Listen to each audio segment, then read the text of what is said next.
त्रिया चरित्र जाने नहीं कोई, कसम मार कर सती हुई। यह कहावत कोई ऐसे ही नहीं बनी है, इसके पीछे एक लंबी कहानी है। इस कहावत का अर्थ है कि स्त्री का चरित्र एक अबूझ पहेली है, उसे कोई नहीं जान सकता है। वह जलेबी की तरह जटिल व्यक्तित्व की स्वामिनी है, जो उल्टा होते हुए भी सती सावित्री दिखने का प्रयास करती है। वह अपने पति को मारकर सती होने का स्वांग रच लेती है, पर ऐसा चरित्र समस्त स्त्रियों का हो यह जरूरी नहीं है। कुछ स्त्रियां ही ऐसे चरित्र की मालकिन होती हैं, समस्त नहीं। आओ आज एक कहानी सुनते हैं कि यह कहावत कैसे बनी। नमस्कार मित्रों, चैनल को अभी तक नहीं सब्सक्राइब किए हैं तो चैनल को जरूर सब्सक्राइब करें। तो चलिए दोस्तों, बिना देर किए जानते हैं त्रिया चरित्रा के बारे में। पंपापुर नामक एक राज्य था जहां पर विलासराय नामक राजा राज्य करता था। राजा का जैसा नाम वैसे ही उसके गुण थे, अर्थात वह एक विलासी राजा था। पूरे राज्य में स्वच्छंदता का बोलबाला था। न केवल पुरुषों अपितु स्त्रियों का भी हद दर्जे तक चारित्रिक पतन हो गया था। विवाहेतर संबंध कायम करना एक आम बात थी उस राज्य में। उस राज्य में सुधर्मा नामक एक लकड़हारा रहता था।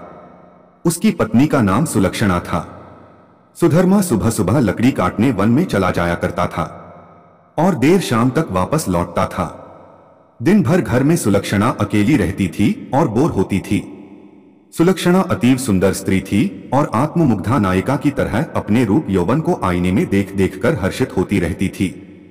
शाम को सुधर्मा थका हारा आता था और खाना खाकर जल्दी ही सो जाया करता था। सुलक्षणा घर का काम निपटाकर और सच संवर कर जब तक सेज पर आती थी तब तक सुधर्मा खर्राटों की दुनिया में सैर करने चला जाता था। बेचारी सुलक्षणा मन मसोस कर सेज पर तड़पती रह जाती थी। उसका अतृप्त यौवन खून के आंसू रोने लगता था। घर गृहस्थी का सारा सामान सुलक्षणा ही लाती थी। एक दिन सेठ कहीं गया हुआ था और उसकी दुकान पर उसका नौजवान पुत्र चिंतामणि बैठा था। वह सुंदर तथा बलिष्ठ था। सुलक्षणा उसकी जवानी पर फिदा हो गई। सेठ के बेटे चिंतामणि ने भी सुलक्षणा जैसी सुंदर और सुडौल स्त्री पहली बार देखी थी, इसलिए वह भी सुलक्षणा की ओर आकर्षित हो गया। दो जवां प्यासे दिल मिल गए तो अब बदन मिलना भी आवश्यक हो गया था। चिंतामणि ने एक मिलन स्थल भी खोज लिया था। सुलक्षणा रोजाना सुधर्मा के सो जाने पर चिंतामणि से मिलने जाने लगी और वह सुबह होने से पहले वापस आ जाती थी। सुलक्षणा और चिंतामणि की रंगरेलियां बेरोक-टोक चलने लगी। एक दिन सुधर्मा जंगल में लकड़ी काटने गया तो उसने देखा कि एक साधु बेहोश पड़ा है। सुधर्मा ने उस साधु पर ठंडे जल के कुछ छींटे मारे तो साधु ने आंखें खोल दी। सुधर्मा ने साधु को बैठाया और ठंडा जल पिलाया तो उसमें कुछ जान आई। थोड़ी देर बाद उसे खाना भी खिलाया तो उसके बदन में थोड़ी ताजगी आ गई और वह चहलकदमी करने लग गया। सुधर्मा ने उस साधु से आग्रह किया कि कुछ दिन वह उसका आतिथ्य स्वीकार करे। सुधर्मा के आग्रह को साधु महाराज टाल नहीं सके और शाम को वे साधु महाराज सुधर्मा के साथ उसके घर आ गए। साधु को देखकर सुलक्षणा के तन बदन में आग लग गई। उसे लगा कि अब उसकी चोरी पकड़ी जा सकती है, इसलिए वह साधु को घर में नहीं रखने की जिद पर अड़ गई। सुधर्मा ने उसके सामने समर्पण करते हुए कह दिया कि साधु महाराज बस 1-2 दिन ही रहेंगे। इस पर सुलक्षणा राजी हो गई। रात में सबने खाना खाया और साधु के लिए आंगन में चारपाई बिछा दी। सुधर्मा खाना खाने के तुरंत बाद ही सो गया था, लेकिन सुलक्षणा की आंखों में नींद कहाँ थी, वहां तो चिंतामणि की सूरत बसी हुई थी। उसका मन उड़कर चिंतामणि के पास चला गया था, मगर बदन तो सुधर्मा के घर में ही पड़ा था। यौवन को मन से ज्यादा तन की जरूरत होती है। सुलक्षणा को अपना बदन जलता हुआ महसूस होने लगा। उस आग बुझाने के लिए उसे चिंतामणि के सागर की आवश्यकता थी। सुलक्षणा उठी और उसने देखा कि सुधर्मा खर्राटे ले रहा है। तब वह साधु के पास गई। साधु भी चुपचाप लेटा था। सुलक्षणा ने उसे सोता हुआ जाना और फिर वह बन संवर कर चिंतामणि से मिलने के लिए चल दी। साधु एक अनजान व्यक्ति के घर में ठहरा था और सुलक्षणा ने उसे बड़ी मुश्किल से घर में रहने दिया था, जबकि उसने यहां रहने के लिए कहा ही नहीं था। सुलक्षणा के व्यवहार को देखकर दाल में जरूर कुछ काला है, साधु महाराज के मन ने कहा और वह सोचता ही रहा। इसलिए उसे नींद नहीं आई और उन दोनों के क्रियाकलाप देखता रहा। जब सुलक्षणा उसके पास आई तब वह दम साध कर चुपचाप लेटा रहा। उसने सुलक्षणा को बन संवर कर कहीं पर जाते हुए देख लिया था, मगर वह चुपचाप पड़ा रहा। उसने यह भी देख लिया था कि भोर होने से पहले ही सुलक्षणा वापस आ गई थी। उसे अब सारा माजरा समझ में आ गया था। दूसरे दिन सुधर्मा जब जंगल से लौटा तो साधु ने उसे अपनी पत्नी से सावधान रहने को कहा और यह भी कहा कि उसकी पत्नी किसी से मिलने रात को कहीं जाती है। इस पर सुधर्मा को सुलक्षणा पर बहुत गुस्सा आया और उसने सुलक्षणा को मारा पीटा भी बहुत। उसने सुलक्षणा को एक खंभे से बांध दिया और सो गया। सुधर्मा के मकान के पड़ोस में हरिराम नाई रहता था, जिसकी पत्नी का नाम सुशीला था। सुलक्षणा की तरह सुशीला भी एक चरित्रहीन स्त्री थी। उसका भी एक यार था। चूंकि दोनों एक ही नाव पर सवार थीं, इसलिए दोनों घनिष्ठ सहेली बन गई थीं। दोनों सहेलियां एक दूसरे के संदेश लाने ले जाने का काम भी करती थीं, इसलिए दोनों स्त्रियां एक दूसरे के प्रेमियों से भली भांति परिचित थीं। उस रात जब काफी देर तक सुलक्षणा नहीं आई तो चिंतामणि को चिंता होने लगी। वह भागा भागा सुशीला के पास आया और सुलक्षणा को बुला लाने के लिए सुशीला से कहने लगा।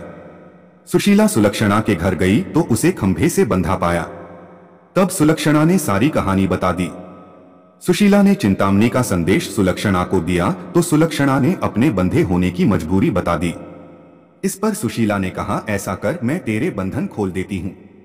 तू चिंतामणि से मिल आ, तब तक मैं यहां बंधी रहूंगी। उसके इस प्रस्ताव पर सुलक्षणा की बाँछें खिल गई और वह अपनी जगह सुशीला को बांधकर चिंतामणि से मिलने चली गई। साधु महाराज यह सब खटरात देख सुन रहे थे, मगर वे चुपचाप खाट में दम साधे पड़े रहे। रात में जब सुधर्मा की नींद खुली तो उसे सुलक्षणा पर थोड़ी दया आई और उसने सोचा कि उसने कुछ ज्यादा कठोर रूप धर लिया है। अब सुलक्षणा को खोल देना चाहिए। लेकिन मन ने कहा, अगर वह फिर से अपने प्रेमी से मिलने चली गई तो? अब इस सवाल का कोई जवाब नहीं था उसके पास। उसने सोचा कि इस बार यदि सुलक्षणा वचन दे दे कि वह अपने प्रेमी से मिलने नहीं जाएगी, तब वह उसे खोल सकता है। सुधर्मा ने जोर से आवाज लगाई, कलंकिनी, अगर मुझे तू यह आश्वासन दे दे कि तू उससे मिलने नहीं जाएगी तो मैं तेरे बंधन खोल दूंगा। लेकिन वहां पर तो सुलक्षणा नहीं अपितु सुशीला बंधी हुई थी। सुशीला ने सोचा कि यदि वह कुछ भी बोलेगी तो उसकी आवाज से सुधर्मा को पता चल जाएगा कि वह सुलक्षणा नहीं कोई और है, तो फिर सारा भांडा ही फूट जाएगा। इसलिए वह कुछ नहीं बोली और चुप रही। उसके इस तरह चुप रहने पर सुधर्मा को गुस्सा आ गया और उसने गुस्से में आकर कुल्हाड़ी फेंक कर दे मारी। कुल्हाड़ी सीधी सुशीला की नाक पर जाकर लगी और उसकी नाक कट गई। वह अंदर ही अंदर सारा दर्द सहन कर गई, मगर उसने एक भी कराह नहीं निकलने दी। कुल्हाड़ी फेंक कर मारने से सुधर्मा का गुस्सा थोड़ा ठंडा हो गया और वह सो गया। उधर सुलक्षणा आज जल्दी ही वापस आ गई और जल्दी जल्दी सुशीला के बंधन खोल डाले। तब सुशीला ने अपनी कटी हुई नाक दिखाई और सारा वाकया सुना डाला। सुलक्षणा यह देखकर और सुनकर कांप उठी, मगर अब क्या हो सकता है। सुशीला अपने घर को चली गई और सुलक्षणा फिर से उसी खंभे से बंधी खड़ी हो गई। साधु बाबा चारपाई पर पड़े पड़े यह सारा क्रिया चरित्र देख रहे थे। थोड़ी देर बाद जब सुधर्मा की नींद खुली तो उसने अपनी पत्नी सुलक्षणा से फिर कहा, देख, तू अब भी मुझसे सच सच कह दे और मुझे यह वचन दे दे कि तू फिर कभी उससे मिलने नहीं जाएगी। तो ठीक रहेगा, नहीं तो जिस प्रकार मैंने तेरी नाक काटी है, अब तेरे दोनों कान भी काट दूंगा। फिर तू नत्ती और गूची हो जाएगी, तब तेरा घर से निकलना ही मुश्किल हो जाएगा। इन शब्दों को सुनकर सुलक्षणा के षड्यंत्रकारी दिमाग में एक युक्ति सूझी। उसे पता था कि नाक उसकी नहीं सुशीला की कटी है और इस बात का पता सुधर्मा को नहीं है। अत इस नासमझी का फायदा उठाना चाहिए। तब उसने क्रिया चरित्र दिखलाते हुए नाटक करना शुरू कर दिया और जोर जोर से रोना शुरू कर दिया। रोते रोते बोली, तुम मर्द लोग बड़े बेरहम होते हो, अपनी पत्नी पर झूठा इल्जाम लगाकर उसकी नाक काट देते हो। मैं कोई उल्टा स्त्री नहीं हूं जैसा कि तुमने मुझ पर आरोप लगाया था। मैं एक पतिव्रता स्त्री हूं और मैं आज तुम्हें यह सिद्ध करके दिखा दूंगी कि मैं कितनी सती नेक और पतिव्रता हूं।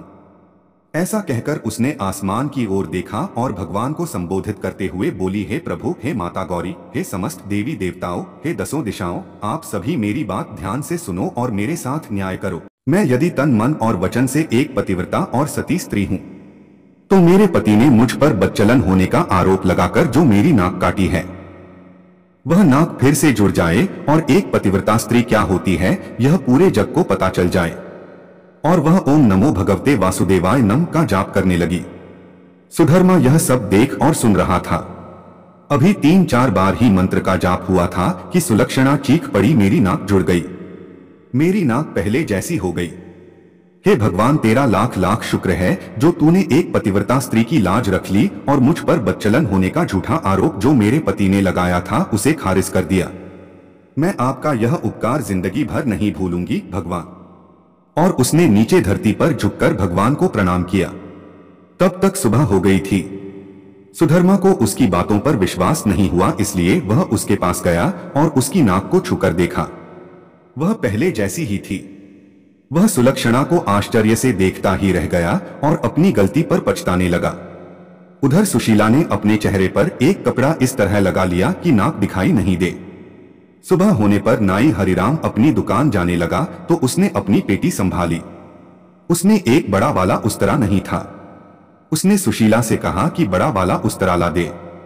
सुशीला नाक कटने से चिढ़ी हुई सी थी तो उसने हरिराम की तरफ एक चाकू फेंक दिया और कहा, ले यह ले तेरा बड़ा वाला उस्तरा। बड़े वाले उस्तरे की जगह चाकू देखकर हरिराम का पारा 7वें आसमान पर चढ़ गया। उसने अपनी पेटी खोली और एक छोटा उस्तरा निकाला और उसे सुशीला की ओर फेंक कर मारा। सुशीला की चाल कामयाब हो गई। वह यही तो चाहती थी। उसने उस्तरा हाथ में पकड़ा और जोर जोर से चिल्लाने लगी, अरे मेरी नाक काट दी, हाय मेरी नाक काट दी। उसकी आवाज सुनकर अड़ोसी पड़ोसी आ गए और वहां भीड़ लग गई। लोगों ने देखा कि सुशीला की नाक कटी हुई है और उसके हाथ में एक छोटा उस्तरा है।